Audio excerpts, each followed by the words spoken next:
Okay. JavaScript is really good for storytelling purposes because we can use it to crunch data, right? So if we have an array of numbers, we can use that to find the sum, we can find the average, we can multiply them all together if we want. We can also take input from a user and put it through JavaScript to crunch it, turn it into some kind of average or calculate, the information they give us against some formula that we come up with. We can also use it to make other stuff happen on the page, like I talked about in the first class, where you hit a certain point and a video starts playing, or you hit a button and it makes the background change colors or something along those lines.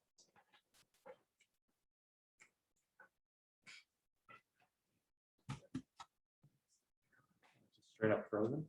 Okay, great.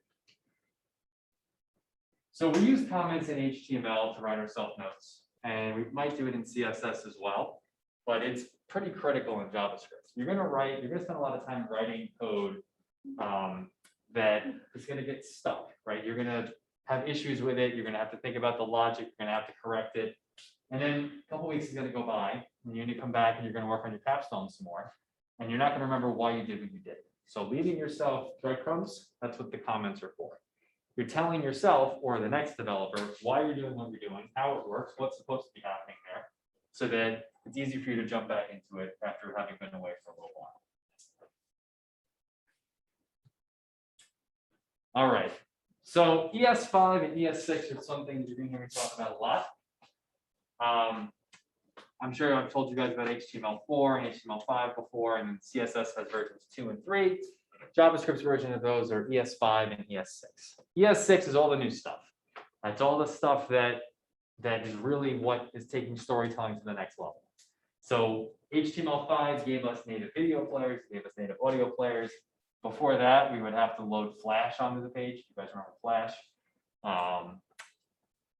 And there are lots of clunky fixes in JavaScript that we did in ES5 that no longer need to be done in ES6. So if you're Googling around for help on something, you may stumble across something that's older. And I may take a look at it and say, don't do it this way, do it that way instead.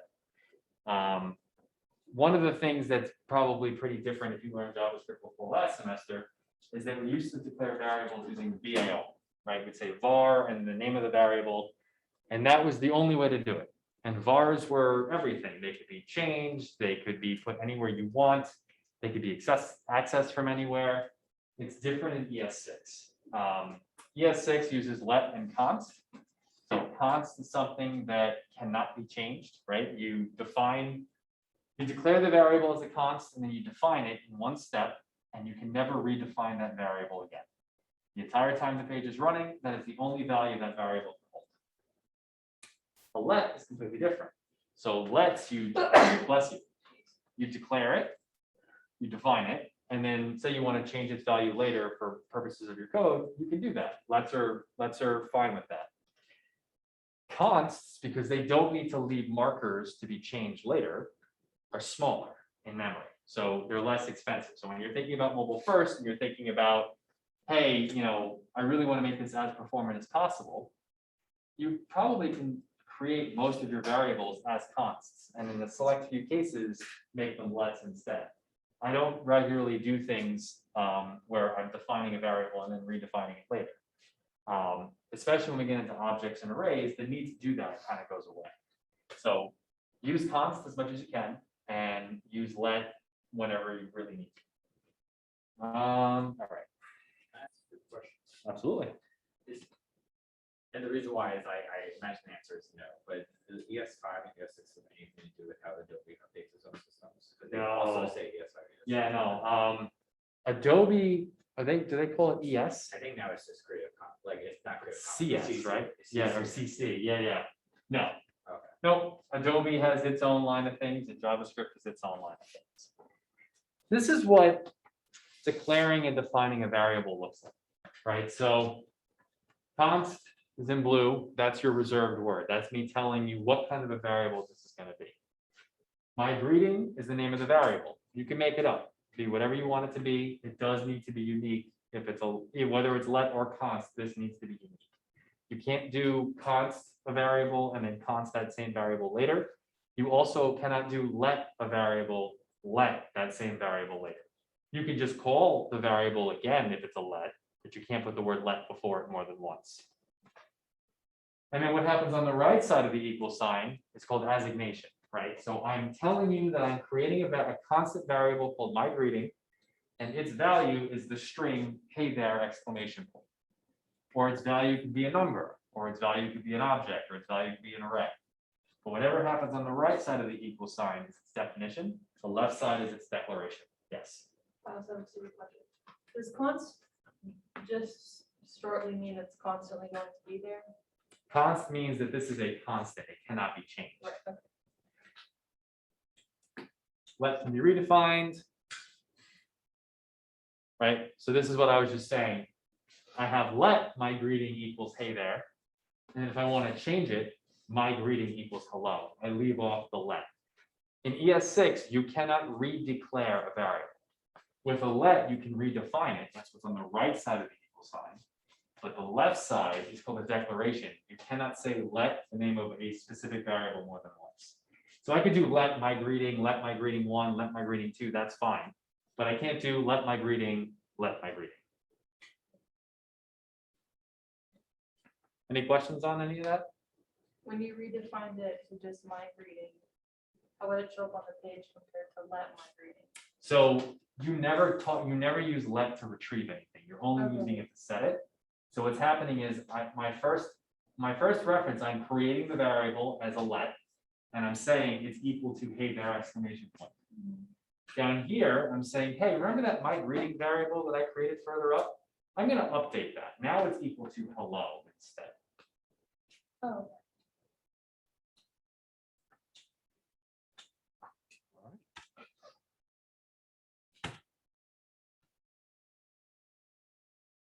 All right. Strings can be any mix of characters, but they must be enclosed in a set of matching quotes, whether it's double or single quotes. They have, whatever you start with, you have to end with. The reason they're interchangeable is because if I want to put a single quote in my string, I can just encapsulate it in double quotes, and then the single quote is literally part of the string. It's called a literal. Vice versa, if I want to have quote marks in my string, I encapsulate them in single quotes, and then I'm free to use the actual quote mark in the string itself. If I don't do that, it's possible that I could terminate my string early.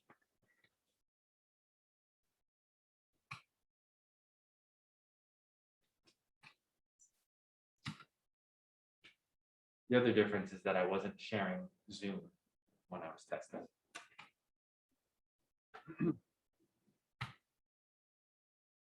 So if I were, let me just show you guys what I mean. I thought I had an example, but I guess I don't.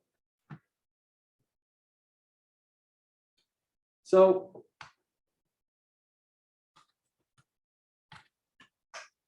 const my variable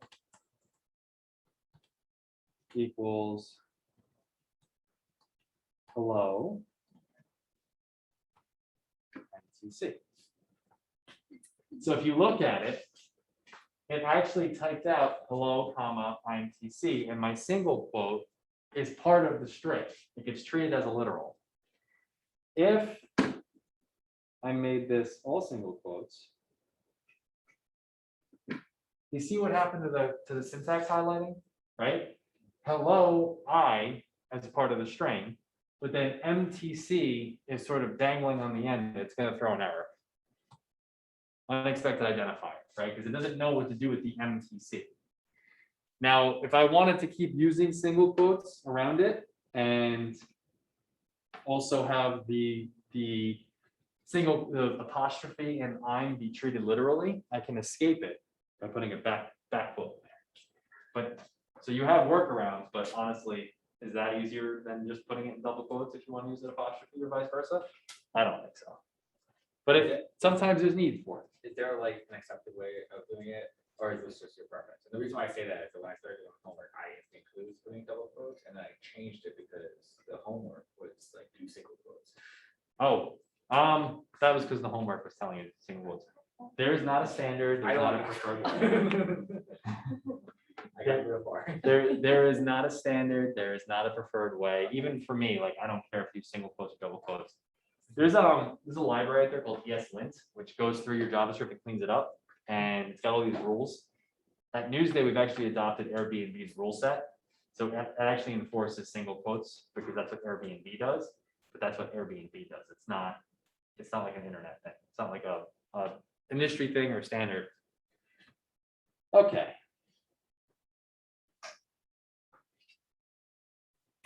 So concatenation is just like concatenation in a spreadsheet, right? You're taking one value and you are prepending or appending it to another value. Or if you have multiple values, you're just stringing them all together. Strings will allow us to do this infinitely, and we just do it by using the plus sign between them. So if I have my first string variable as hello, comma, and my second string variable as world, also there's a space in there. When I string them together, my variable join is equal to the value of the first string plus the value of the second string. And that would give me hello, comma, world. It just links them together. So hello, comma, space, world, right up against each other. No ifs, ands, or buts about it. Yes. When I was doing the homework for today, I had a stupid question, like, I get this, but why can't you just put hello world within one? Well, string? you could, right? Right, are you just gonna say like as an example? I think I was overthinking it. Yeah, yeah. This just seems like more work. This is just an example. What Okay. if I were to do? Well, here's red Charlotte's Web. Salutation.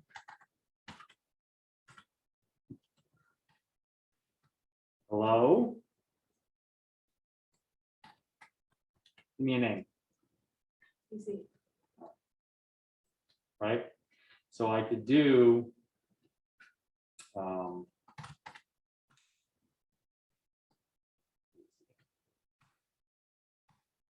Did you mean a name from the book? no, Oh. that's funny though. I was like, I was- yeah. I was on that side.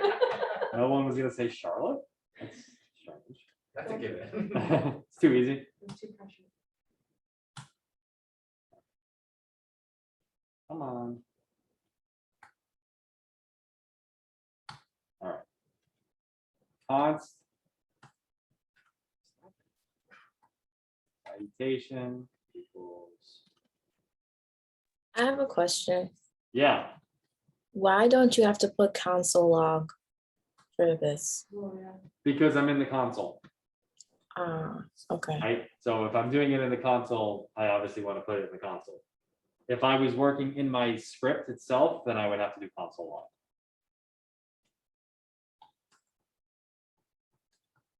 All right, so if I were to do salutation plus name,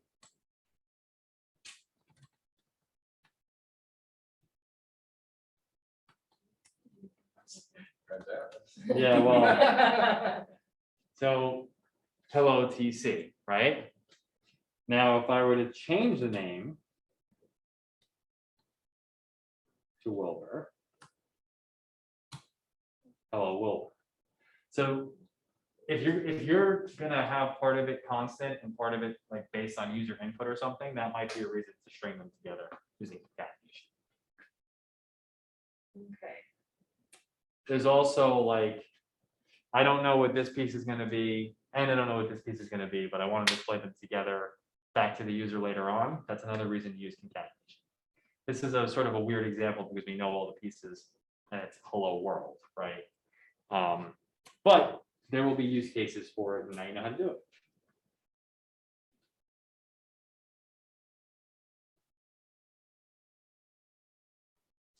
All right, this is insane.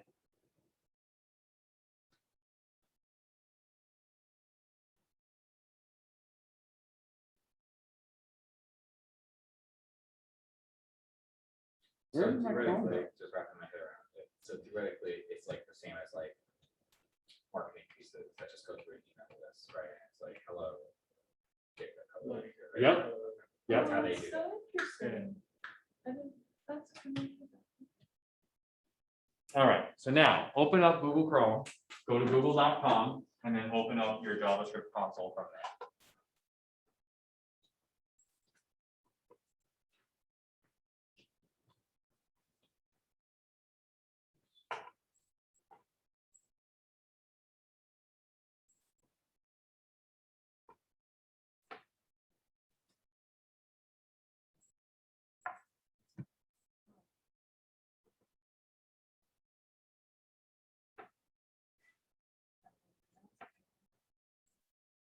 So when I was walking in, I took a picture of the Aladdin Theater.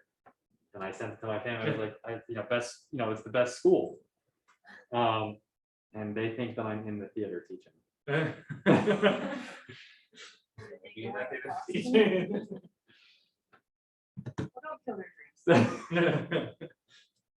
They're like, that's so great, that's so cool. And I'm like, no, you're definitely way too excited. You definitely have me in the building. I'm across the street. I just get to see it.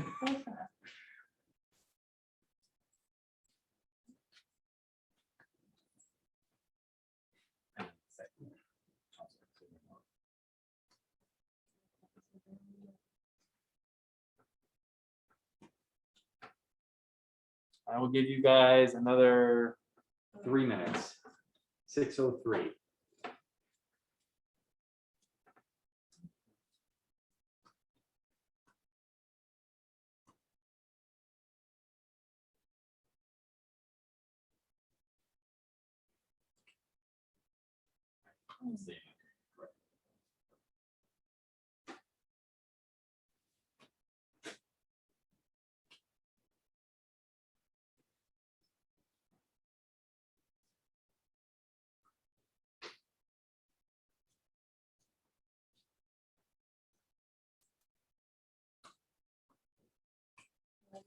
I didn't do it right. Right, another couple minutes.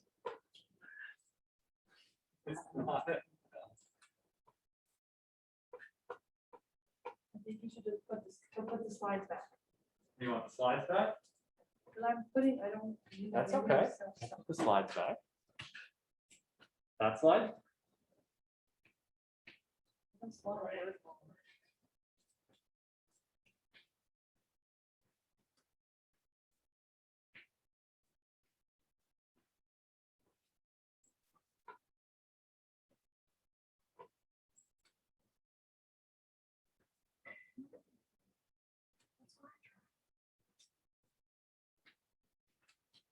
Oh, shoot.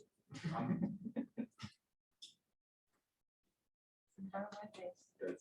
25 seconds. 20 seconds. Stress.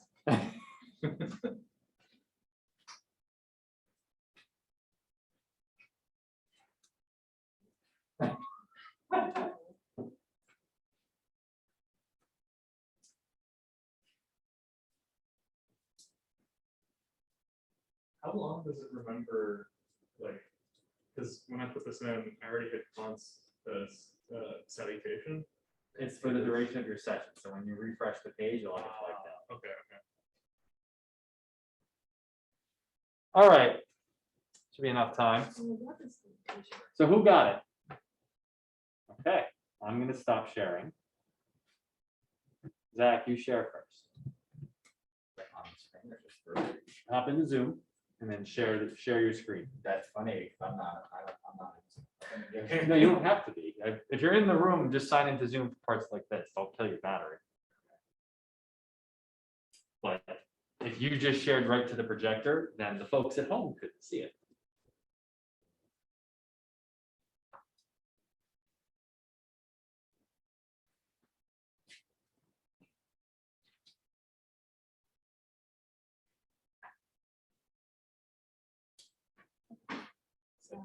Oh, it's fine. Also not good.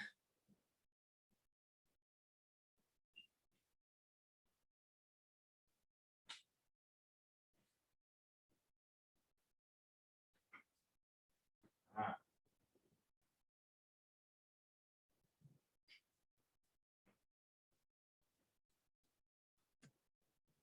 Do you need the link? no, I got it. Alright. You're helping.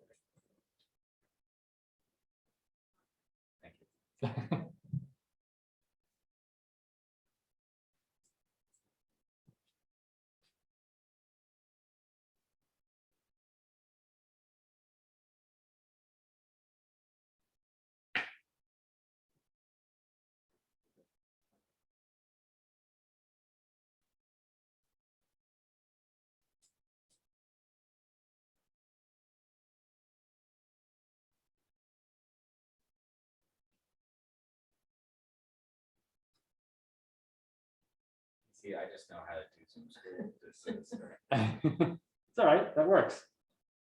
Okay, so see, you didn't have to do console log. I don't know what was being difficult for me. All right, so this is right. So walk us through what you did. right. So I just followed what you said. But constant salutation, because assuming salutation to everybody is going to be the same, unless you're trying to be a jerk, and then let name to be whoever you're talking to. So talk to myself, and then salutation plus name. Cool.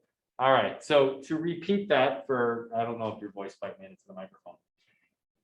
Zach opted to follow what I had shown. But in this case, he knew the salutation wasn't changing, so he made that variable a constant and set it to hello, my name is. And he included the trailing space on it so that he didn't have to worry about that later, it would be there. And then he created name as a let so that he had the option of changing the name later if he wanted to. And he set it equal to Zach. And then hit enter, if you don't mind. When he does concatenation, salutation plus name becomes hello, exclamation point, my name is Zach. I have a question about what I just did. Yeah, Why did it show me what the answer is going to be if I hit enter? I thought I pressed enter. it's the console, so just previewing you, it's giving you a preview of the result. Okay. All right, now, I'm gonna leave Zach's screen up there, but someone other than Zach, tell me what we can do so that it says, hello, my name is Aladdin.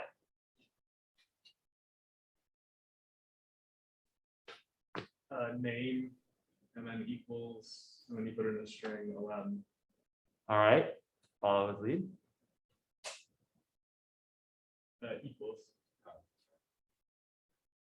For shift. What'd you say? I pressed shift and then got plus nine. Aladdin is 1L, 2Ds, or 2 L's and 1 D. I think 2Ds? 1L, 2Ds. Yeah. Come on, does he go yet? And then just do the salutation plus name again. Good.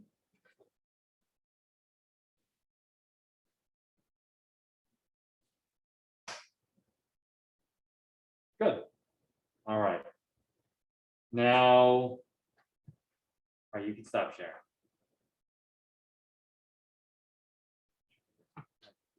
Back.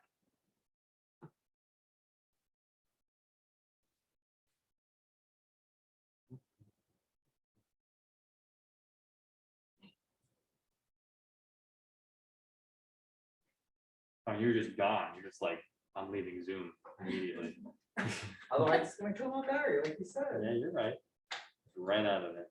I'll come back. No, Now no, that I have- no, I see how it is. It's fine. I'm trying to get, when you full screen, Zoom doesn't seem to like that.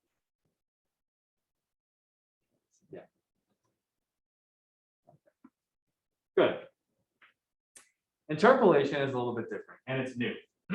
So before ES6, you could do string interpolation in C, C#, C++, Python, Ruby, PHP.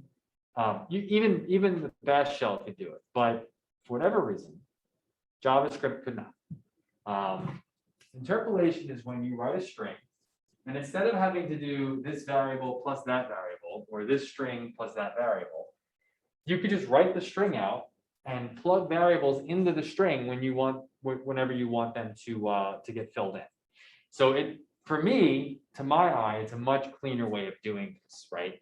So hello, my name is gets written out, and then you just have a special set of characters for the variable on the end of it, and it just fills it in. And it's a lot easier, I think, to read. So the way you do it is you don't worry about single quotes or double quotes anymore. Now we use backticks. Backticks are on the same key as the tilde on the US keyboard. I think everybody in here has a US keyboard, right? Renee and Malik, you guys have US keyboards? Yeah, Okay. I've had students with Spanish keyboards, it's not that hard, but I had one student who was in Greece when she broke her computer a couple years ago, and they gave her a Greek keyboard, and she kept it. And I had no idea where to find half the characters that we need for this class. That's a weird kind of like bilingual. Yeah, well, she was in Greece when she Well, broke I her know, I'm laptop. not Yeah, saying yeah. she spoke Greek, but like, Yeah. that's a. I know, and she ended up Googling stuff and copying and pasting characters throughout the class, because that's all we knew how to do. Okay. Oh, fun fact, the semicolon looks just like the Greek question mark. So if you really want to screw up someone's JavaScript, you can take a Greek question mark and put it in, making it look like a semicolon, and I'll have no idea what's wrong with it. Feels pretty ugly. It's horrible. That's so mean. wow. The things you learn. Okay, so you're gonna use backticks, and then this special set of characters, this $, and then curly braces. In between the curly braces, you plug in your variable, and when JavaScript runs, it will take anything that's not inside of that and treat it literally. So it'll actually say whatever the string says, and then it will just swap out whatever that variable is with its value. And that's it. It looks nice and clean. So subject is world. My salutation is hello, $, curly brace, subject. And the whole thing results in hello, comma, world. Now, you may agree, you may disagree. I don't care. It's up to you. To me, this is easier to read, especially if it's a longer string with several variables in it, as opposed to breaking it up with constants and plus signs. I find that this reads a little more fluidly. However, if you don't agree, you can use concatenation. But you got to be able to do both. So here's the exercise. Take 5 minutes. I got a question. for this. Oh, yeah. That was a constant, and what we had to do before was a let. It's a word in this game, it's a let statement. No, it's the const. I know that, yeah, so, So you could just make this a let. oh, and it'll work the same way though, like, Yes. okay. Yep, good question. I'm sorry, do you guys want the exercise or do you want the code? Huh? You want this? Do you want to see the exercise or do you want to see the code? Maybe the exercise for a minute. All right, you let me know when you're ready. So 3 minutes.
You guys need another 40 seconds or you're all set?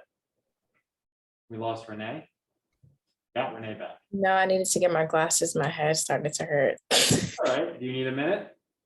No, these have blue light in it, so Gotcha. Oh, well, that's the next part. 10-minute break. All right, who got it? Jacob? All right. Go ahead and share.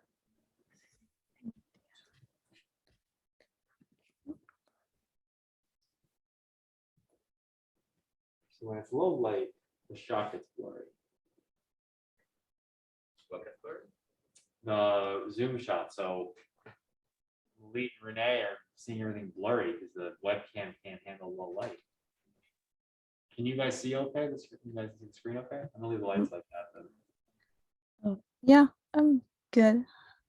All right, so Jacob, walk me through what you've done. Sure.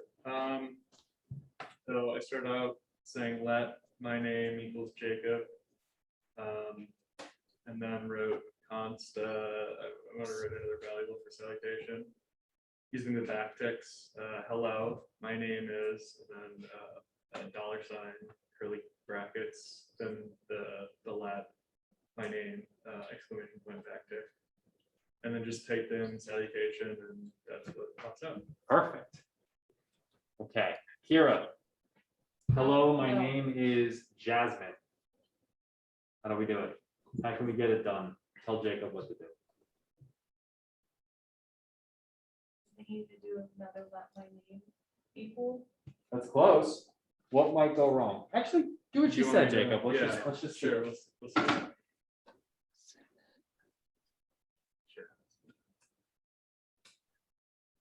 I don't think there's an E on the end of it, but I think that's not the point. Jasmine. That's not the point. So it shouldn't have let you do it. I don't know why. It did. Yeah, I don't know anything. So it should have let him type let again. Oh, it didn't change it. It didn't change anything though. so- Yeah, so it failed quietly, which is really helpful. Yeah, I'm not sure why it didn't say error or anything. So what's the right way to fix it? You don't need the let statement. You don't need the Say let. My name is, Yep. I'm having a hard time just not like breaking out to Eminem every time you say. I actually was thinking, Okay. my name is what? My name is Yeah, who? I was like- There you Is go. it just one E? Oh, Yep. Now let's see what happens. I think Jasmine from the movie does have an E at the end, but It that's not does? right. Yeah. Ah, I guess I was wrong. So the problem is that salutation is defined already. So what you need to do is try just typing the string out again. You won't be able to update salutation. okay. But- So, Try just taking the value, hello, my name is yada, yada, yada. Seinfeld reference for you.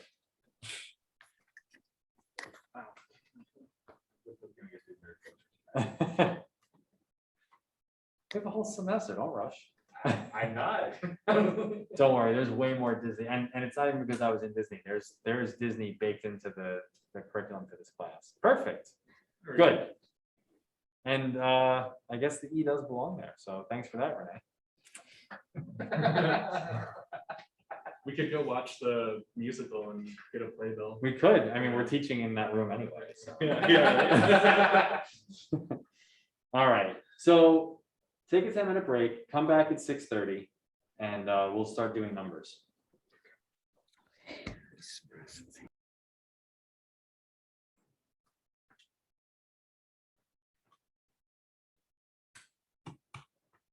Just for the sake of the video, in case anyone wants to rewatch. Numbers work just like strings. There are floats and there are integers. Integers are whole numbers. Floats have decimals. Taking user input, you probably want to use floats. Plus for addition, minus for subtraction, asterisk for multiplication, not the X, and slash for division, not the division symbol.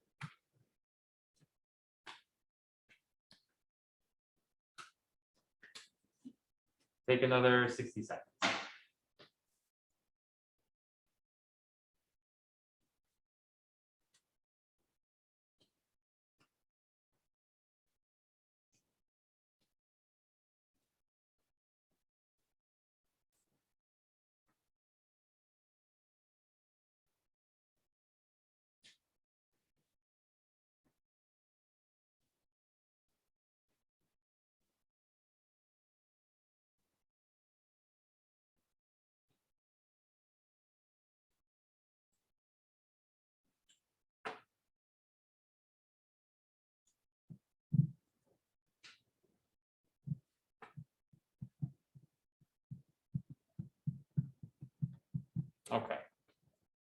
Who got it? Anna, you've been quiet. So I'll let you go next.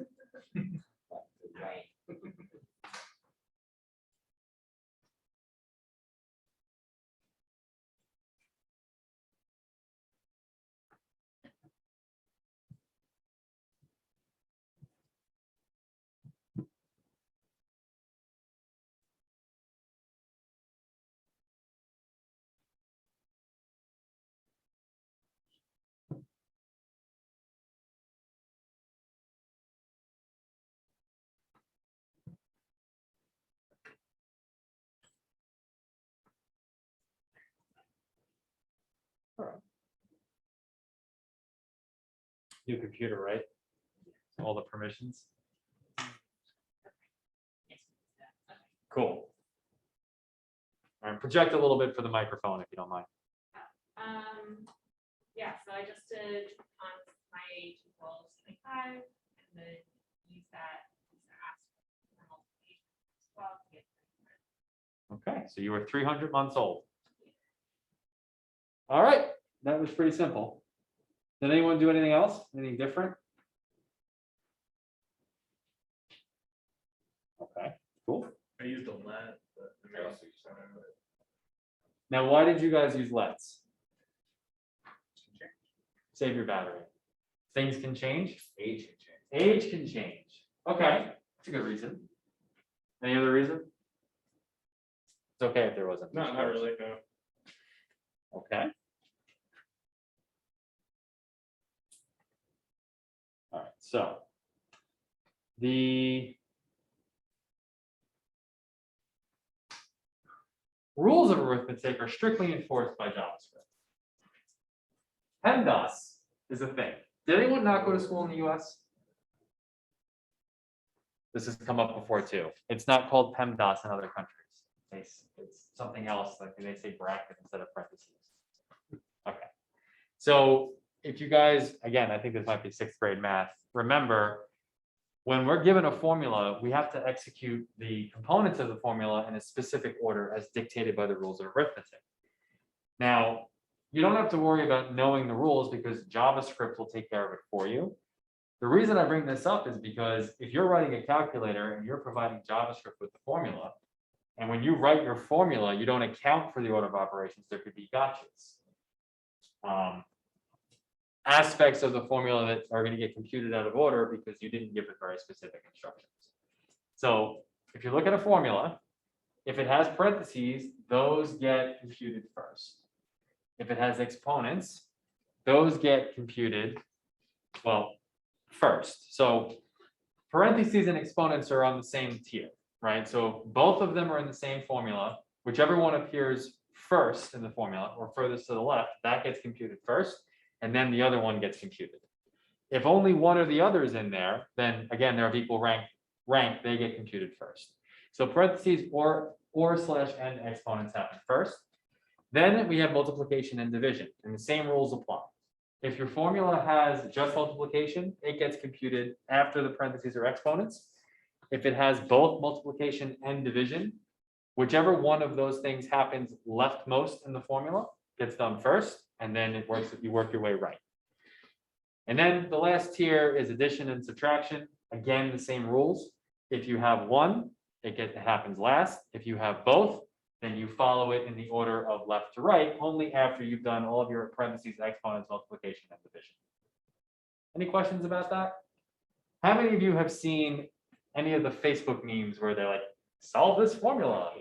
And there's 50 people in the comments and only one of them has it right, and you are ashamed of your schooling because the person that got it right or got it wrong is someone you cheated off of in sixth grade.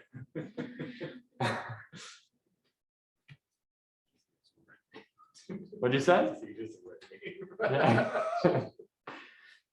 Okay, so go ahead and open up those Chrome consoles. I want you to calculate 2 times 4 plus 7. And then I want you to modify the equation using the rule of operation, the order of operations, to make it equal 22.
2 more minutes.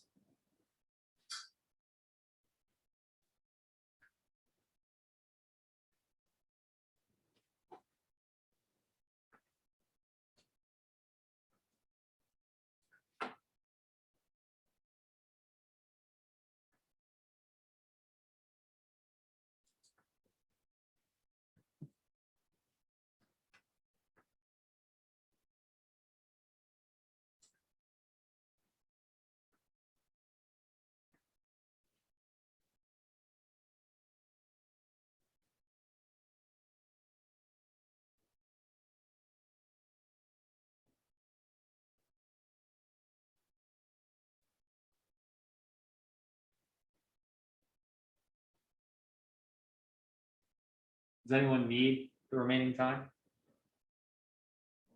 All right, who got it?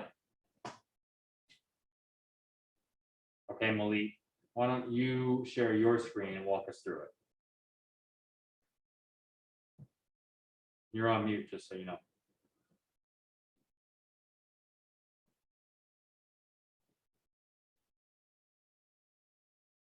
Great. Yeah, all right. So here we go. So what so the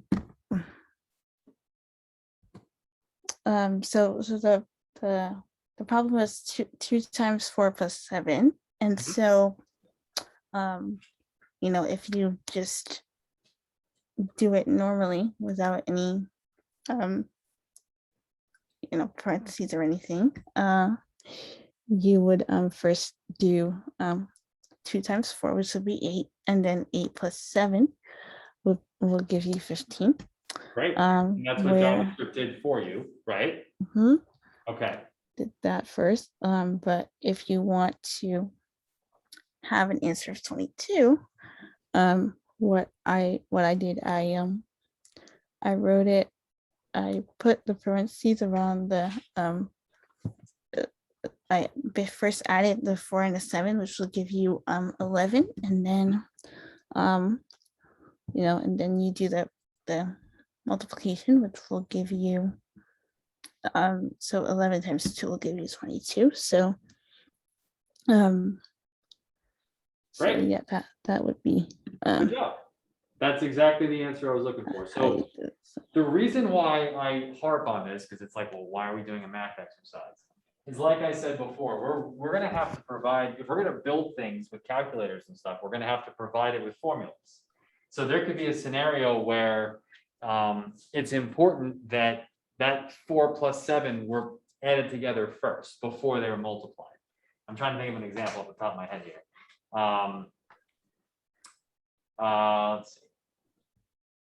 So if you were to try and compute salaries, right? So say you're working on a construction job, right? You have, I don't know, you pay each worker $16 an hour, right? And you have 5 workers, and then you also have, I don't know, another 10 come on the job for the day or something like that. You have your calculator set up to account for the number of daily workers that you have plus the number of per diem workers that you have. And you want to take your dailies and your per diem, and you want to make sure they all get paid the same amount and figure out what your total is going to be for the day. If you don't have the parentheses, you're going to end up with 16 times 5 plus what did I say, 10, right? So that's going to give you the wrong total that you have to pay out for that day. Wrapping the number of per diem plus daily workers in parentheses will ensure that you're getting the correct amount to pay out of the calculator at the end. It's not bad for all the time. Right?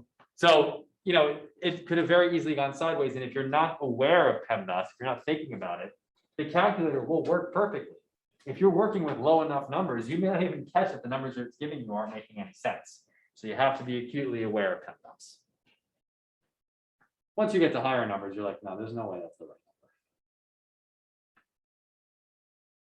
Okay.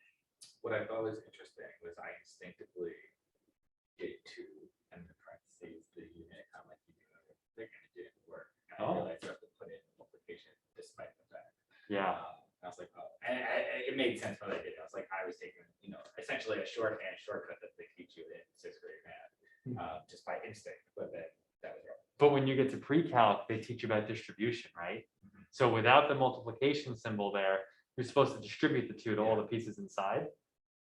2 times 4 is 8. Which is a very different number. Yeah, so I wonder how that would have. It doesn't, it Yeah. doesn't yield anything. Yeah, okay, I gotcha. tried. It doesn't yield anything. All right, so there are many ways that you can capture numbers with JavaScript. You got forms, you got data attributes in your elements, in your HTML elements. You can ingest JSON files, you can ingest CSVs. I realized, like, you probably know what a CSV is, because you probably worked on it in other classes. You may not know what a JSON file is, you'll learn during the semester. Data attributes, I know I taught you last semester, and forms, I know I taught you last semester. So with numbers being able to come from one, several, or all of these sources in a single application, we have to rely on things like parsing to ensure that we're working with numbers through and through. If I'm pulling something out of a CSV, I'm probably getting it as numbers. If I'm pulling something out of JSON, I'm definitely getting numbers. If I'm taking something from user input, like a form, I'm probably not getting numbers. I'm probably getting strings. So it's a good idea to take all that stuff and put it through a parser, parse int or parse float. I think I actually just gave an example next, right? So text forms, which are extremely common user input, we sent to as text, blah, blah, blah. So you have 2 different parsers. You have int and you have float. I know I mentioned this at the top, so I'll be brief unless you have questions. But parse int will take whatever I feed it in terms of a string, and it will turn it into a number of the type integer. Which means that if you have any decimals in here, they don't get rounded, they get what's called truncated. You guys all know what that word means?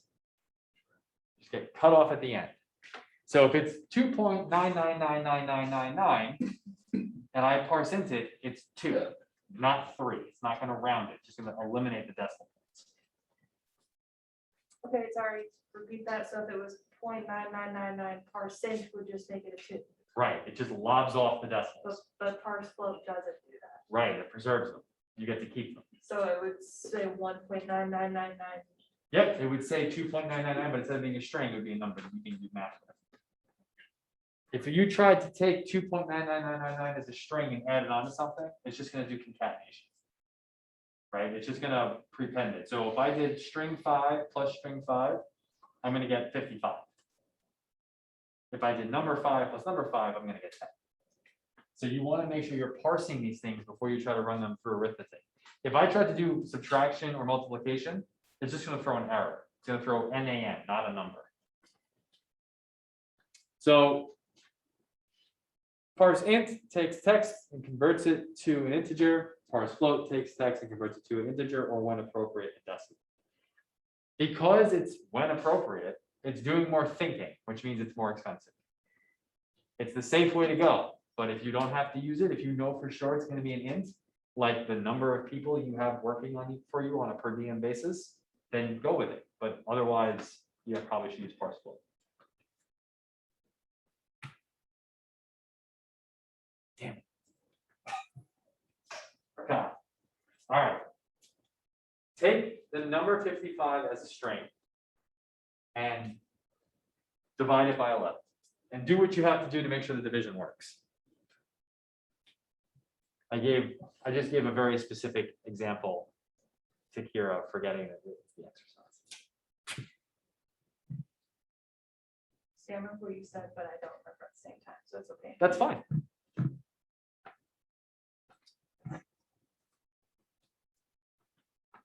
And Renee, just a heads up, you're the only one I haven't called on yet. Little hint.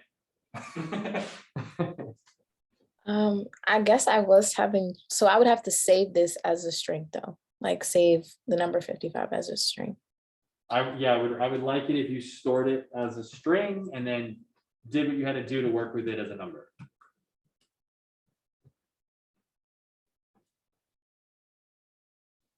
Actually, I may be wrong. Did I not call on you yet, Kira? Maybe not.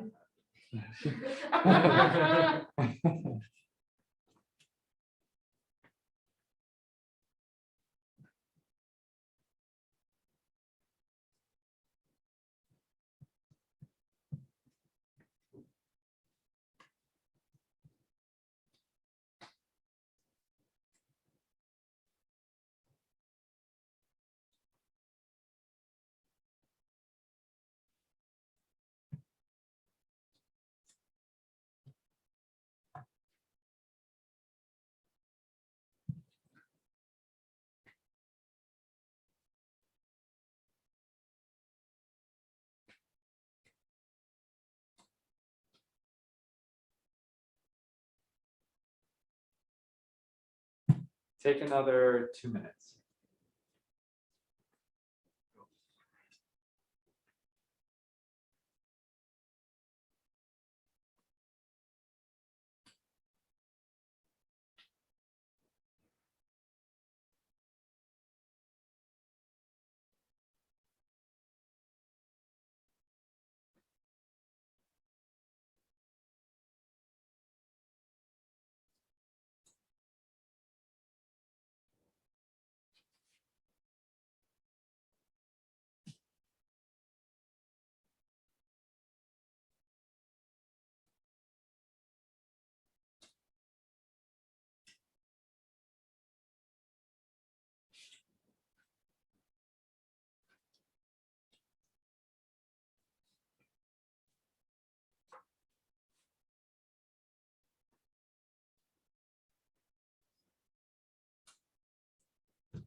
All right.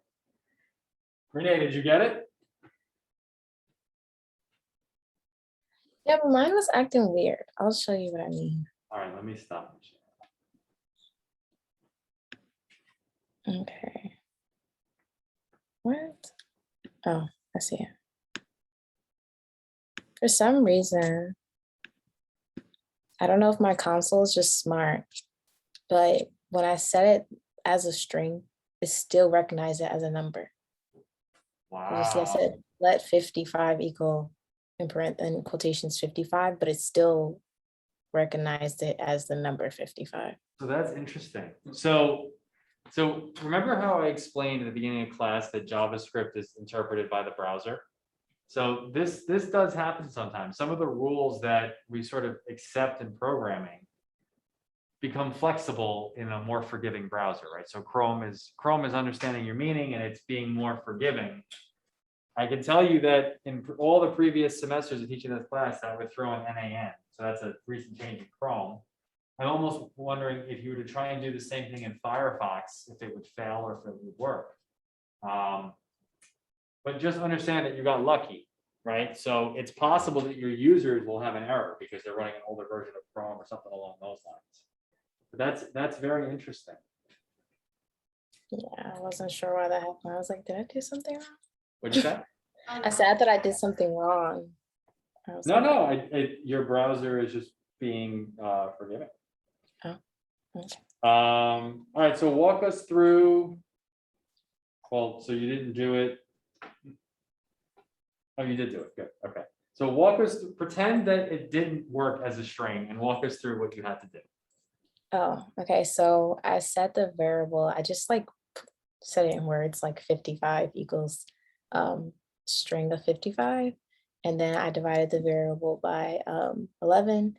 And let's pretend that it said not a number. So then I parsed the integer of 55 and then divided that by 11 just to see if it would work. And then I changed the variable. Well, I set the variable answers to say like the answer is, I used interpolation. The answer is 55 divided by 11. And then when I typed in the variable answer, it says the answer is 5. Good. The only thing I would say is that when you did the parse int operation, you didn't store it back into anything. So if the browser wasn't being forgiving of the fact that 55 is a string, this actually still would have failed. Your 55 is a let, which is good. So the line where you have parse int 55, you actually need to say 55 equals parse int 55. That will change the 55 variable from string 55 to number 55. Okay. Like I said, you didn't have a problem here because the browser is actually being forgiving. Okay, so I would need to, You would That's need to bad, my make note. that one tweak. If it had failed, it would have been better because then you would have understood that you needed to store it back, but oh well. Yeah. Did anyone do it a different way? Do the parsing part, I forgot. And it worked? Yeah. Ah. I need to know now. Hold on. Firefox, it also worked too. Really? Yeah. Weird. Right, like we didn't do it. What's wrong? Or at least when I We tried didn't it. do the parsing. Try it. Yeah. Oh, okay.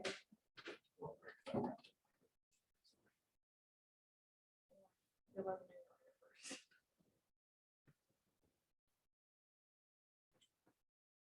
Come on, Safari.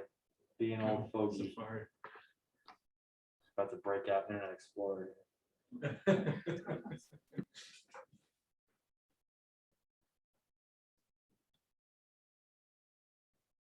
Are all your, oh, no, It worked. Wow. It's weird. Safari. Hmm.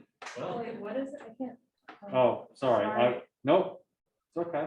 So, You just did the math part. You didn't make it, you didn't do a part. yeah, right. So let me get out of Safari because it hurts.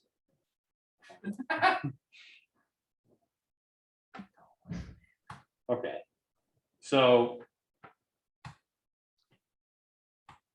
let 55 equal 55. What I was looking for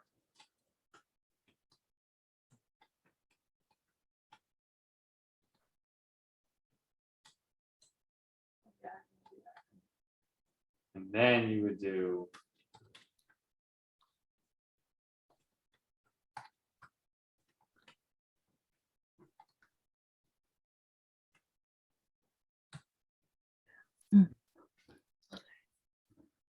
Did you get it working though?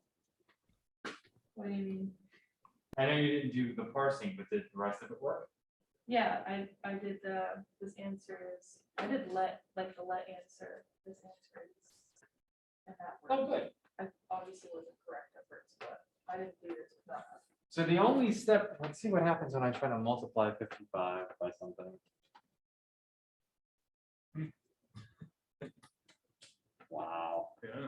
Yeah, when I did it just to test it, just to see if But the that still number. fails. There you go. That still fails. They fixed Mhm. everything else, but not that. Yeah, Okay. right. Yeah, what I did to just test it to see if the number would, be accurate. What I did, I put the number at 11 as a string. So I just put quotes around it just to see if it would, I just put quotes Wow, around it's it. still doing it. That is bananas. Wow. That is So- not how that is supposed to work. Everything I've ever known is a lie. Is this gonna make it like difficult for us to run commit and error? if it's just No, gonna- no, it's, what it's gonna do is if your user is running an older browser, they're gonna have a problem, but you're not gonna know that they're having a problem, because when you're testing on your new stuff, it's not gonna show up. So, but that's your user's problem. Do you ever do that for certain projects? So our QA team has devices of all ages, shapes, and Oh, wow. sizes. They test on I feel bad, like, we make them test down to iPhone 5 because Newsday's user base is a little bit older Sure. and their devices are a little bit older.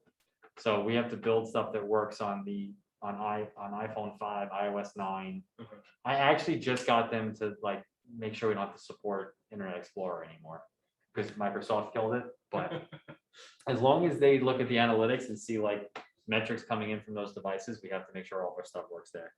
They have old Androids that they test on, and they're like, oh, it doesn't work on this device. Like, I can't fix it on that device because it's so old. Oh, 6 people use it? Okay, forget that. Right. They can update. All right, so debugging. So when building our pages or applications, we run into this stuff, right? I taught you guys console log last semester. It is your friend. In fact, Renee astutely remembered it and asked, why aren't you using console log when you're doing all of this? it helps us when, especially if we're using lets and we're changing variable values, to use console log to sort of spit out what the value is as it works through, if we're having a problem and things aren't working out the way that they should.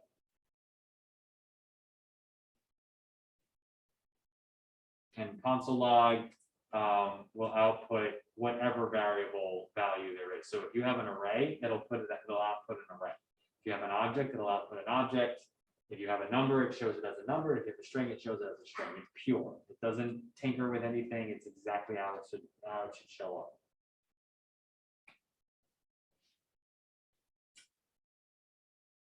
So store the phrase "I love JavaScript" in the variable named my declaration, and then console log it.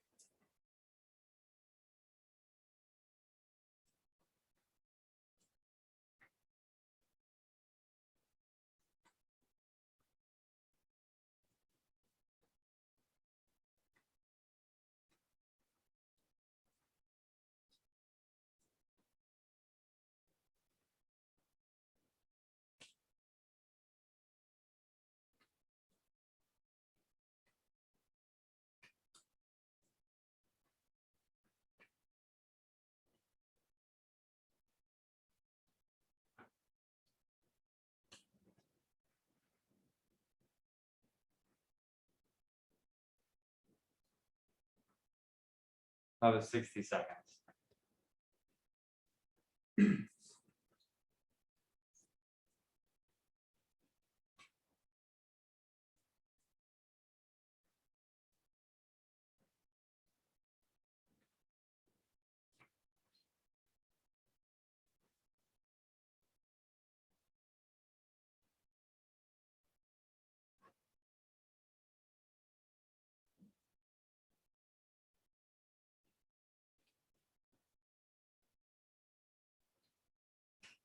Anyone else need more time? Anyone need more time?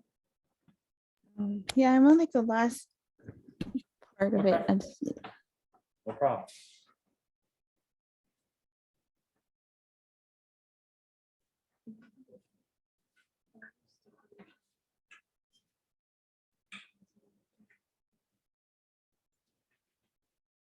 Yeah, I thought you were using parentheses, but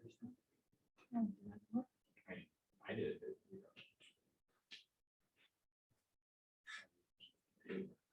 Why did I?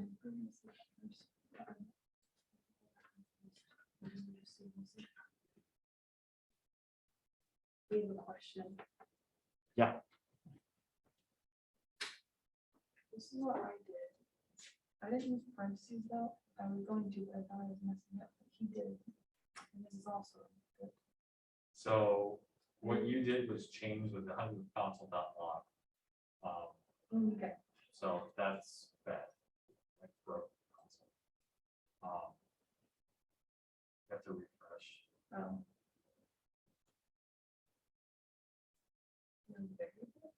Yeah.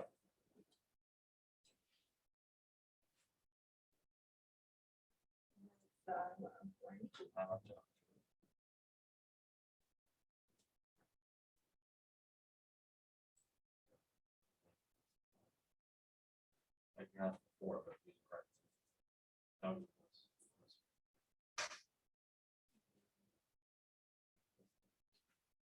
Good. Oh, okay, All right, Kira, share your screen. that was a trick.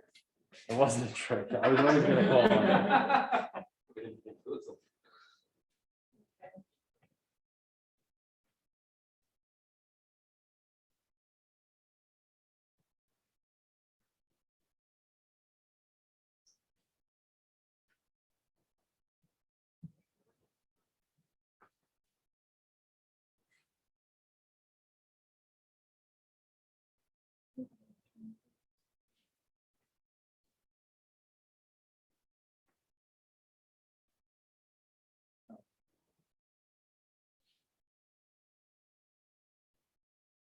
I think you're only sharing Slack. Well, I'm used to having like multiple monitors. I don't know what's happening. Try I was saying just that earlier today, like your course is particularly hard now in person because I don't have a second screen. It's different. Not your fault. This is always fault. Totally. I don't know. They should give everybody stations, right? Multiple. That'd be cool. All right. Walk us through it. Okay. You said to make the my variable say I love JavaScript. So I did a let my variable equal I love JavaScript. And then I put it in parentheses, which is the correct way. That's the console log, and then I hit enter. Why did you use a let? I like to use let. You can Okay. change it if it's a let. So once you've declared it, you can't change it.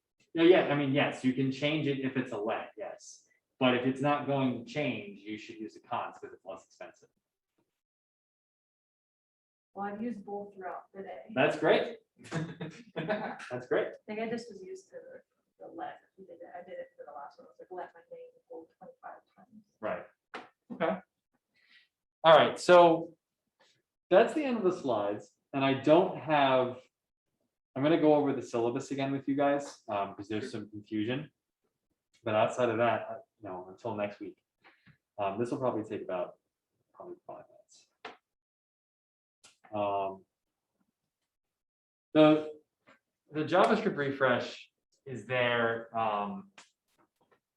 for you guys less than for me, right? So what we just did, is probably like the easiest part of the course, right? So are there any questions out of it? Because it is kind of uphill from here. Did you guys? I really like the way we did stuff today. Great. I don't know, I don't remember doing it like this last semester. I could be wrong. I was very stressed last semester. Yeah. But doing like, here's something, do it in the console log that. So really did. this class is my baby. I've been teaching this class for like, I think 4 years now. Last semester was my first time teaching that class alone, and it was the first time that class was formatted the way it is. So thank you for saying that, because I'm going to take this and plug it into the craft class in the spring. I mean, I don't know how everybody else felt. That's how I felt. Oh, that's great. Yeah, I'm glad you guys felt that way. remote doesn't help anything. No, I mean, For sure. yes and no, but having this in the craft class, well, I would definitely probably help. Sure. But it was sort of like, okay, this is how Sandeep and I used to do it, so thank you. I need to, so this intro to jQuery thing, I have to change this. We're not doing jQuery in this class anymore. I don't teach it anymore, it's dead. jQuery is still a thing, it's still in use, we don't need it, ES6 replaces it. So I'm gonna take that out, and I'll give you guys a different one to do in its place. Actually, yeah. Intro to arrays is gonna go there. We're gonna move everything up a week. So out of today, is there anything sort of sticking, anything in your head that you're like, I still don't get this? That's okay. I'd rather you told me now, though, than next week when we complicate. Should I have used const for the variable? My variable equals I love JavaScript. Yes, because it wasn't going to change. It wasn't wrong. It wasn't mobile. Like, if you're thinking about mobile first, you should do the less expensive operation always. But since that variable was never going to change, you should have used a const. So then when I did the my age equals 25 times, I did let. Should that have been a const or let? A const. Okay, Basically, you should default to const and then be like, oh, I need to change this, so I'm going to change it to a let.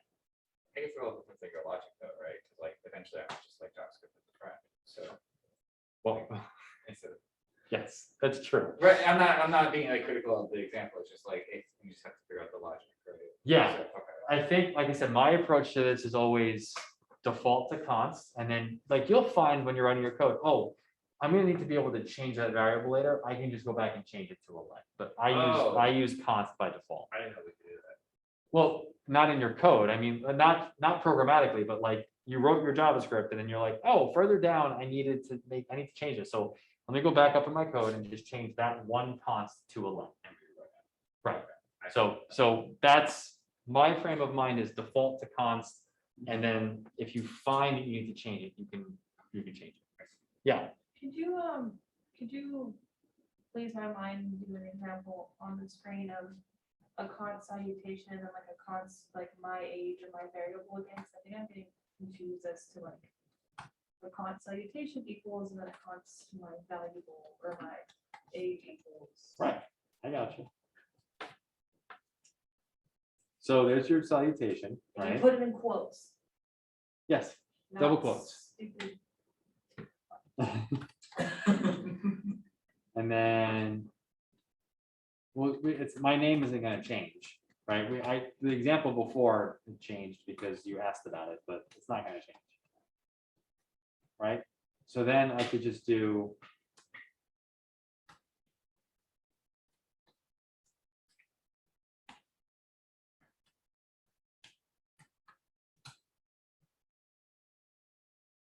Right? Neither of those things is gonna change, so I just kept them both as consts and I plugged it in and it worked. And the const citation and the const name and the const my variable always gonna equal with quotes, not the. Oh, I see what you're asking. You're really hung up on the quotes thing, and I didn't. Well, it made me fuck up the first. No, two no, I know, times.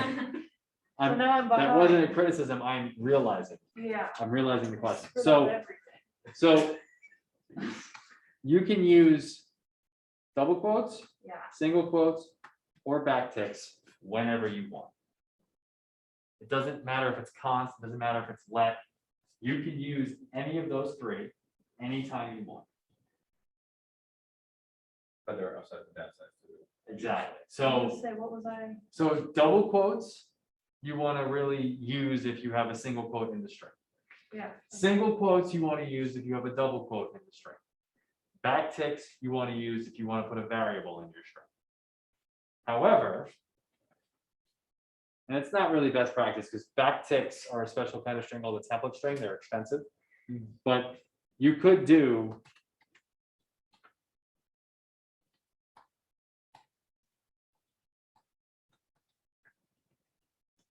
and that is totally valid.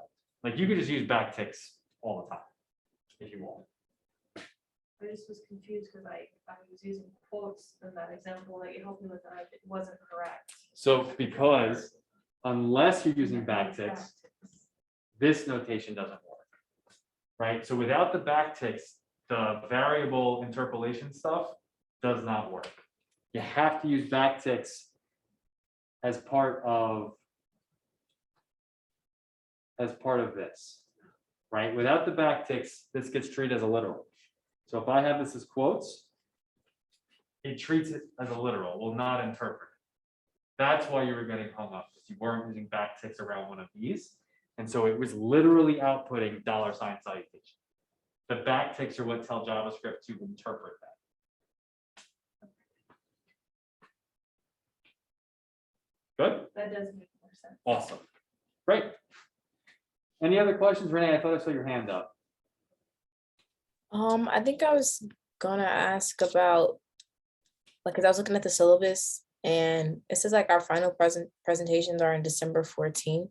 Okay, But if everything moves up a week, does that mean that it will be on the 7th instead? yes, you are losing a day of a week of development time. No, no, no. The lessons are moving up a week. This will probably result. Listen, if we don't have to like spend more time on any one topic, if you guys get everything in the 3 hours we have together every single week, you'll have an extra week of workshop. I don't think that's gonna happen. I think everything's gonna even out. But I'm gonna, so basically the Code Academy Intro to jQuery lesson is going away. You're not gonna do that at all. And intro arrays is gonna get moved up to here and objects to here, so on and so forth. So I need to rework this a little bit. Yes. Yeah, I was just wondering for the interactive story, pitch, do you have like samples or like anything, like you can. Oh, send us that's a thing a so great you can question. show, like, yeah. Yeah, I literally have no idea what. Yeah, Yeah. that's Excuse me. project. So again, it's probably your capstone, right? It's the Yeah. interactive element for your capstone that you're gonna pitch. If you're not doing that, I'm trying to think of, Well, even in the realm, I think we all know what like our capstone is going to be, but like. Yeah, did it, could like, do you have any past projects that people have done? So we Yeah, can get I'm some ideas? gonna pull them up now. Okay, cool. Yeah, when you say interactive, it's not like I put this in the data wrapper. No, Yeah. Yeah, I was gonna say. not gonna work. Yeah, yeah. Let's see. Which You like Flourish better, or that's like, Well, you said something about that last. I last like semester, Flourish so- much better than Data Wrapper, but Okay. neither of them is gonna do what you need for this class. Sure. But we can add them for our own self if we want to. Of course. And Gus, are we gonna learn how to do this? Is maybe a stupid question, like, because I need to have like a graph in mind. Is there like a cool way to do like an interactive graph kind of thing? Or Is there a cool way you're asking? I guess this is why I need to see what past people did. Yeah, so let me show you, Maka. You guys know, you guys probably didn't know Maka. Macarena Carasosa. She was in this class this time last year. I mean, I'll retool your full assignment. Take nothing. Yeah. So, there are rules and stuff that we'll go over with autoplay. Like you can't autoplay sound. The user has to click in order for sound to work. So I taught Maka that last fall. So she came up with a whole presentation that relies on sound. So she did this full splash screen landing. She gave you the nice big font and she said, this experience has sound. And you can actually hit begin to start the process. So this is like a stepper kind of experience. I'll teach you guys how to do this. But she's using background video that auto plays when it comes into view. She's using some CSS that I taught to swap things in and out. So as different parts of the story come into view, she changes the background. That's being done via a scroll spy.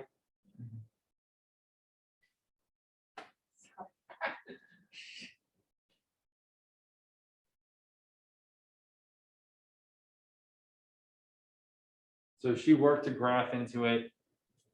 The overall thing is what she pitched. The overall storytelling is what she pitched. And that was fun. And because that is what I was looking at, yeah, don't kill yourself on a graph if you're building this whole thing. Like go into Data Wrapper, go into Flourish and make a freaking graph. See, yeah. Yeah, It's much yeah, simpler than I yeah. thought. Yeah. Pitching. This is why this. Like, The graph will be made like. but you can't give me like a regular HTML page with graphs on it and say, grade the graphs. That's what I really Yeah. worked on. Yeah.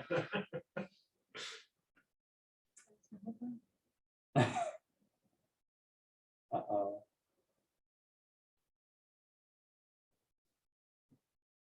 So the video came into view and now it's starting to play, right? That's an API thing that I taught. So she went, she made the video, she put it on YouTube. The video player is there. It doesn't actually start playback until you can see it. And she made it so that you've got the waveform in the video because again, you can't autoplay with sound without the user's permission. So now I know that there's sound. I can unmute. Well, the room is not cooperating, but it works. Yeah, I promise you, YouTube works. How much did she know that she would like to do this? Say that one more Maybe time. minutes, like, How, like, so you're saying like, oh, I taught this and I taught this and I taught this. How much does she know that you're gonna teach when she pitched this? Or was it just like, I would just like to do this stuff? Right. No, she had an idea about doing an interactive storytelling experience. And then as she learned things through the semester, she sort of plugged it in her head as to what she was going to do to tell the story. So this isn't like a pitch like in the past where it's like giving a concept. This is- Right. And so Theoretically, this is what I want. exactly. Okay. Exactly. So when I say to pitch me something that's going to lend itself to interactive storytelling, I'm talking about don't pitch me like, I don't know, this feature piece about the coming back of Broadway, but you can't get into the theater, you can't talk to anybody. It's just going to be like an overall Broadway's coming back piece. There's no interactive stuff that you can plug into something like that. You know what I mean? You want a detail-oriented story that's going to lend itself to you having to do some interactive storytelling, which is usually what a capstone is. Anna, are you not doing your capstone in this class? No, I'm not. I'm doing it for like, it's like really specific, like the Quincy reporting course, so it's like specifically like you write 2,000 words. Right. It's just my capstone. I mean, like I could definitely incorporate interactive comments, but I'm also just very down to come up with a totally different project. That's fine. The only thing I want to say is now that you've seen just one example, there's a burden in building the storytelling experience. So if you have a story from another class, where you don't have to do original reporting for this class, you may want to just weigh that. I'm trying to think of who else had some really stellar stuff last year. I have a further question Yes, about just an experience like that. okay, I do want to see other people's stuff. So you and I went through a interaction okay, last year where I pitched something and I got accepted to the new service. And then when I gave them the code, yes, kind of jacked it up. yes. What does? It's fine. I got the byline. In situations where people pitch their capstones, essentially, right? Because like it's one of those things where like, this is a capstone class. Right, We're building the end product. Only thing that really matters when it comes to the capstone, right? When you're trying to sell it to somebody else. And what does that look like when you pitch and try to sell somebody like the code you wrote? I know this is like end of class. end of no, semester it's not even, questions. it's tough to say because each person or each entity is gonna be different. They're gonna have a different level of skill set on the other side to implement your code. My advice is always, when you write it, to imagine it being in an iframe, right? So you put it on GitHub and you say, here's an iframe, put it on the site, call it a day. By doing that, everything is scoped, everything looks the way it's supposed to look. It's just that your stuff's being framed into their site. And then you should be open to the idea of, if that's what you have to do, adopting some of their site style, so it's not as obvious that it's Right, it's an right, iframe. If they have technical assets on their end to take your code natively, which that's the problem we had with Rosaline and Fonwell, is that they wanted to put your code natively on the website. And while Rosaline and Fonwell do possess that skill set, you were also fighting against the WordPress theme. If you put it in an iframe, all that stuff goes away. So it really comes down to, what are you capable of? What are they capable of? And you handle it on a case by case basis. I'm running through names here, hoping that it triggers.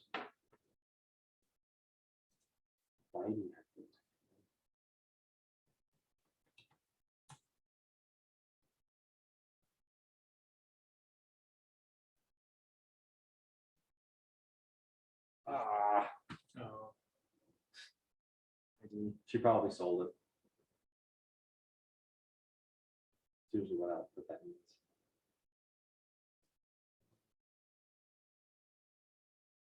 Can you explain that? Sometimes when an entity or an organization buys your capstone, they want it exclusively.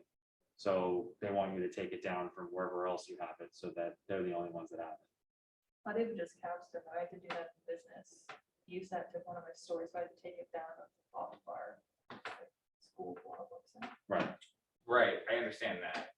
Oh, But yeah, she I don't know like, what you want. purged it from GitHub.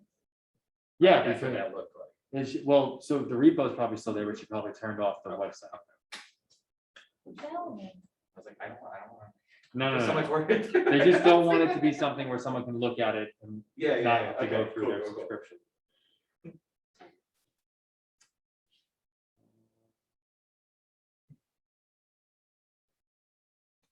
This was all right. Well, their personal website is pretty cool. Heidi? Yeah. Yeah.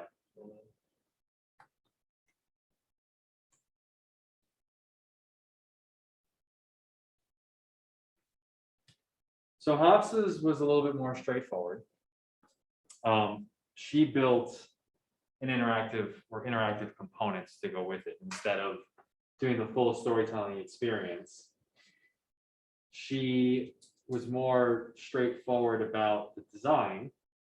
She did plug in Timeline.js from NightLab, but she built these custom audio players, which tell me they're not going to work because of the room.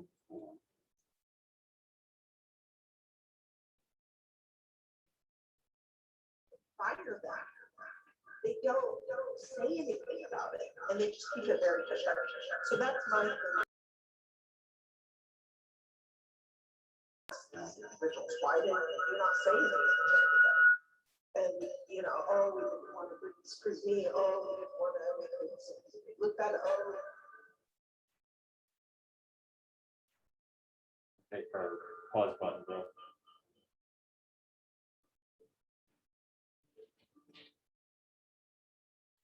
blank someplace else. Hold on. Nobody is there to listen to the victims. And these individual. Sorry, it's echoing because I'm on both at the same time. I wanted to unmute so that they could hear it on Zoom. So she built custom audio players. And this is like under the hood, there's a full, like, there's an actual HTML audio element. She went and cut all of the audio, and then she did the custom design on the buttons and stuff. So she spent a lot of man hours ironing that kind of thing out. So you have that option too. Let's see, I think that was the crux of the real interactive part of it. That timeline didn't count. The reporting for the timeline and stuff really helps tell the story. So I told her to do it, and it was Capstone. But in terms of like the overall grade for this class, it would be part of the story, not one of the interactive things that I look at. Yeah. Those are both vastly different. Did they both get A's? Valid question. So even if I could remember, I wouldn't answer it.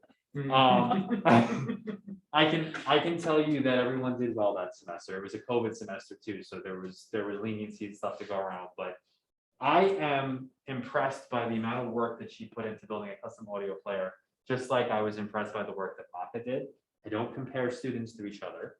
I really look at, is what you've done doing justice to your story, right? If your story doesn't lend itself to what Maka did, you can't help that. It doesn't mean your story isn't good, and it doesn't mean what you did isn't good. Also, there's no surprises. We have at least 6 weeks of workshop. You're going to hear from me. Listen, not going to do well. Up your game. You know, it's not going to be like a surprise. I would like to visit the timeline here. What'd you say? Of that story, her timeline. Is it, so you, I mean, I don't, you said there was a plugin, is that what that timeline? This is, so Night Labs makes a free open source product called Timeline.js. I see why, It's okay. powered by a Google spreadsheet.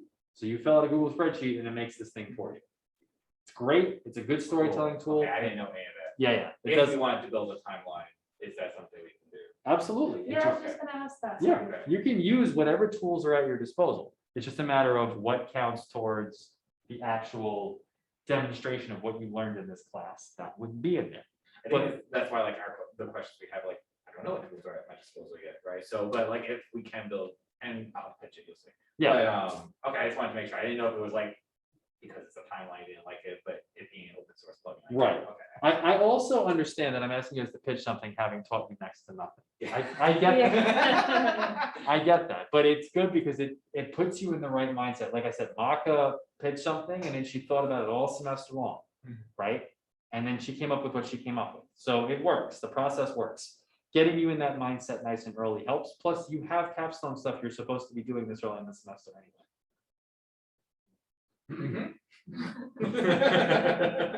Supposed to be doing. Let's see, there's, Capstone forms aren't due for a little bit. Let's take one step at a time. I don't know if I still have Jaime. Jaime is an excellent coder and a very good storyteller. But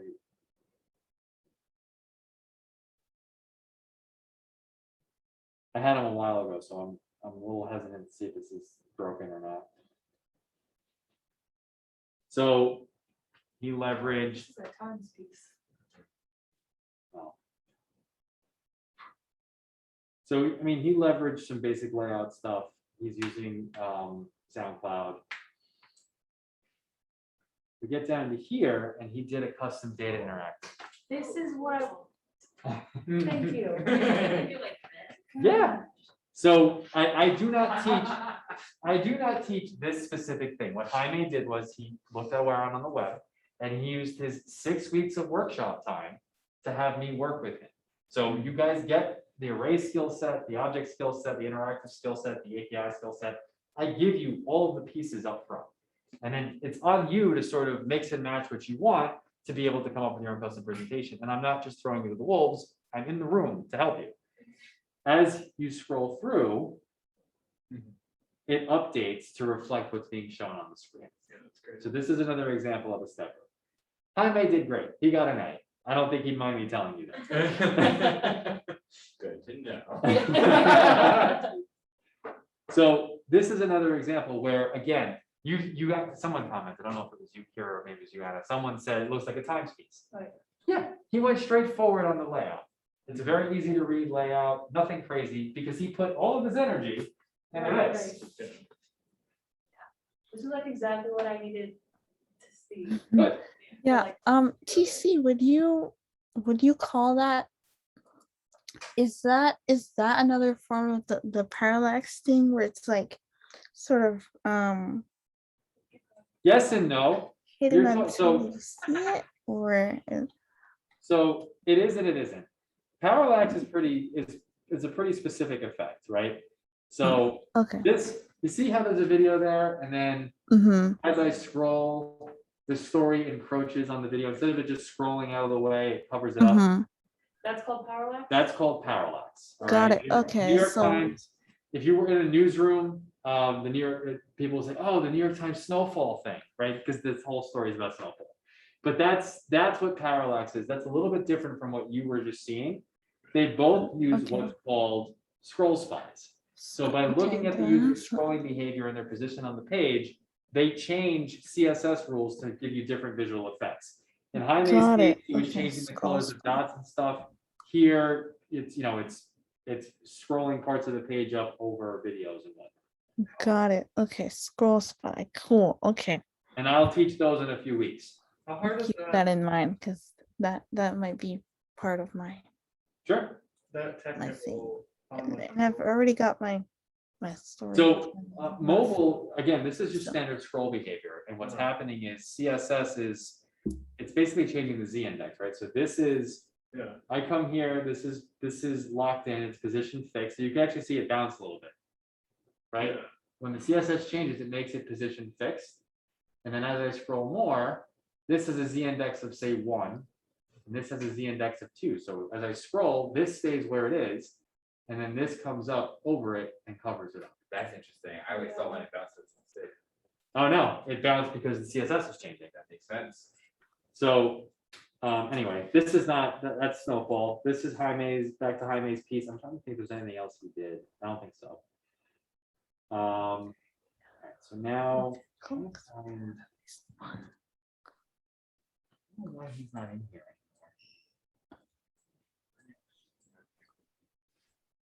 There's one other, and I don't know if it's still gonna be up, because I know he sold his. I helped him get the code over to them. Thanks for showing me. These have been like. You're welcome, and I'll really give you, Yeah. thanks. I'll drop the links in after class. And again, the reason I asked that TCU is because I was my like I plan on having like at least one piece of either graphic or interactive in each of my stories. So I was just thinking about like possible options Yeah, for sure. for like my specific ideas that I have. So So that's all I have left in Slack. People leave Slack and then I just start messaging. It is late. All right, so last thing, just I want to discuss the syllabus formatting. Just because I've gotten questions from both you guys and my intro class, That's your large class, right? my large class. I'm teaching that in 308 now in the auditorium. Oh, you got the auditorium. Nice. Yep. Breathable room there. Sandeep actually taught it for me when I was at Disney and it ended up being remote because of the storm. But he was like, I told him what was going on. I was like, oh no. No. The gray box is the homework assignment for that class. So like when you're in K through 12, at the end of the day, the teacher gives you homework, right? It's that day's homework, but it's due the next day. That's the structure here. Yeah. That So, makes sense. Other professors do not follow that. That's what's confusing. well, I apologize. Notably crap professors. So Hatred for crap for the so deep. So intro, right? Last week, the homework after intro was the intro to JS course, and that was what was due today. So if you did, I mean, some of you just kept going. You're like, this is so fun. I don't want to stop. And so you did arrays and objects and Yep, that was my reaction. I don't know. I know, I think it was Kira reached out to me, said, is this intro to jQuery, is that due today or is that due next week? It's today's homework, so it's due next week, right? Think K through 12. And also, don't do it. I'm changing this, so don't do your homework yet. But we should do the intro to arrays. You should do intro to arrays, yes. All right, I just wanted to clarify that. And that's it.